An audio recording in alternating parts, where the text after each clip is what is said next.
ये कहानी बिहार के एक छोटे से गांव की है, जहां पर दो शख्स अपने प्रेम में लीन एक छोटी सी बच्ची को इस तरह बेमौत मार दिया कि जिससे देखकर पूरा बिहार कांप उठा।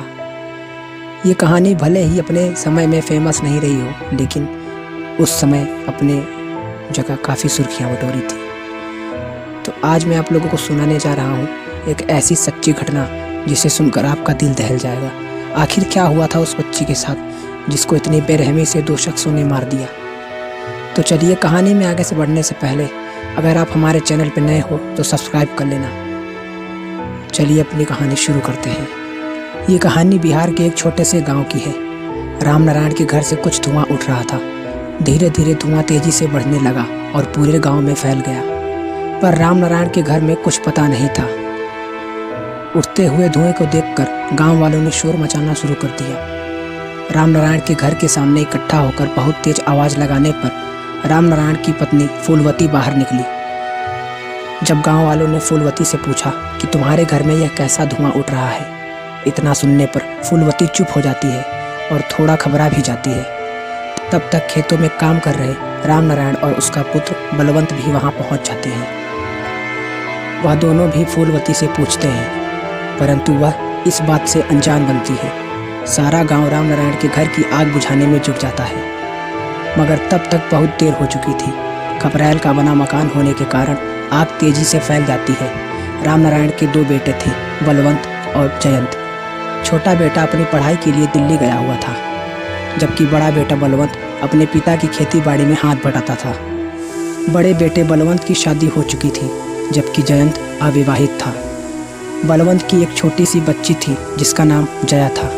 बलवंत अपनी बच्ची जया और अपनी पत्नी मेघना को ना पाकर अपनी माँ फूलवती से पूछता है, तो माँ बताती है वह किचन में खाना बना रही थी और जया भी उसी के साथ थी। घबराया हुआ बलवंत तेजी से घर में भागता है, पर आग ज़्यादा होने के कारण गांव वाले उसे बाहर ही रोक लेते हैं और उसे अंदर नहीं जाने देते हैं।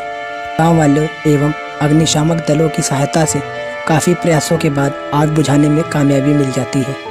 आग कम होते ही बलवंत जया जया करते हुए घर में भागता है, परंतु घर में किसी का भी पता नहीं था। खपरैल का बना सारा घर राख में तब्दील हो गया था। जब मेघना के मरने की खबर मेघना के मायके वालों को पता चलती है तो मेघना के पिता सुखवीर और उनके पुत्र बेटे नवीन कुछ रिश्तेदारों के साथ रामनारायण के घर पहुंचते हैं। बलवंत बाहर बैठकर मेघना की याद में आंसू बहा रहा था। शादी के अभी 3 साल ही हुए थे, पर बलवंत और मेघना में बहुत प्यार था। दोनों को देखकर ऐसा लगता था कि मानो वह एक दूसरे के लिए ही बने हों। हालांकि शुरुआती में मेघना घर में सबको बहुत पसंद आती थी, पर समय के साथ फूलवती और मेघना के बीच मिठास खटास में बदल गई। दोनों के बीच आए दिन पर झगड़े होने लगे थे। धीरे धीरे दोनों एक दूसरे को अपने सामने नहीं देखना चाहते थे। हालांकि रामनारायण दोनों को बहुत समझाते थे और एक साथ रहने की बात करते थे। नवीन को अपनी बहन मेघना और फूलवती के संबंधों के बीच अच्छे से भली भांति ज्ञान था, और देखते ही वो फूलवती से इस बात पर झगड़ने लगा। मौके पर उपस्थित पुलिस ने सारी जानकारी लेकर फूलवती से पूछताछ करने लगी। मेघना के पिता सुखवीर ने फूलवती और उसके परिवार मेघना की हत्या का मुकदमा थाने में दर्ज करा दिया, जिसके आधार पर पुलिस ने मेघना के परिवार वालों को हिरासत में ले लिया और पूछताछ पर जुट गई। परंतु फूलवती और उसके परिवार वाले यह आरोप स्वीकार नहीं कर रहे थे। वो बार बार खुद को निर्दोष एवं आग लगने को महज हादसा बता रहे थे। काफ़ी समय बीत गया। फूलवती और ना ही उसके परिवार ने ये जुर्म स्वीकार किया और ना ही उन्हें कोर्ट से बेल मिल सकी, क्योंकि उन पर जो आरोप थे वह बहुत गंभीर थे।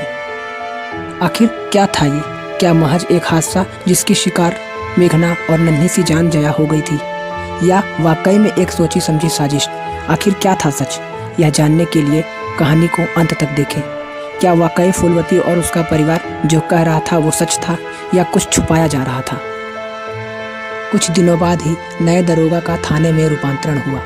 कोर्ट में पेशी से पहले उन्होंने घटना पर मिले सबूतों को पुनः खंगाला और उनके बारे में फूलवती और सुखवीर के घर वालों से पूछताछ की। अब जो बात सामने आई उसको इंस्पेक्टर ने अपने तक ही सीमित रखा। जयंत और मेघना एक दूसरे से तकरीबन हम उम्र थे, जबकि बलवंत मेघना से काफ़ी बड़ा था। जयंत और मेघना के बीच देवर भाभी से कहीं ऊपर परस्पर दोस्तों जैसा रिश्ता था।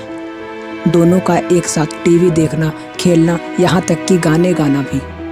बलवंत अपने और अपने मेघना की उम्र के अंतर और इससे दोनों के बीच विचारों के अंतर को ठीक तरह से समझता, इसलिए उसने कभी भी इसमें रोक टोक नहीं लगाई। ये दोस्ती कब प्यार में बदल गई ये शायद जयंत और मेघना को भी नहीं पता था। धीरे धीरे प्यार का परवान चढ़ा। अब दोनों को एक पल के लिए भी एक दूसरे से दूर रहना गवारा नहीं था। फिर क्या था, दोनों ने मिलकर एक ऐसा प्लान बनाया किसी ने भी कल्पना भी नहीं की होगी। शायद प्लान के मुताबिक ही जयंत पढ़ाई करने के लिए बाहर दिल्ली चला गया, जिससे उस पर कभी भी किसी को शक ना हो। उसके बाद प्लान के मुताबिक योजना को अंजाम देने के लिए घर में आग लगा दी गई। आग के अग्र रूप धारण करने से पहले मेघना जयंत की मदद से किचन की छत पर लगी खपड़ैल को हटाकर छत पर निकल गई। फिर जयंत के साथ दिल्ली पहुंचकर जयंत की पत्नी के रूप में सामने आई। अपने आशिनाए के आग में उसने नन्ही सी जान जया को भी बलि चढ़ा दी। जया बलवंत की इकलौती बच्ची थी, जिसको आग ने जलाकर खाक कर दिया। इंस्पेक्टर रमन को तब शक हुआ जब जयंत की चैन जले हुए मकान में मिली। वह चैन जयंत की थी, इस बात की पुष्टि फूलवती ने खुद की। इस पाक रिश्ते को शर्मसार कर देने वाली इस घटना ने समाज को झकझोर कर रख दिया। एक ऐसी साजिश जिसके बारे में कोई सोच भी नहीं सकता। आज मेघना और जयंत सलाखों के पीछे जीने के लिए मजबूर है। Thank you.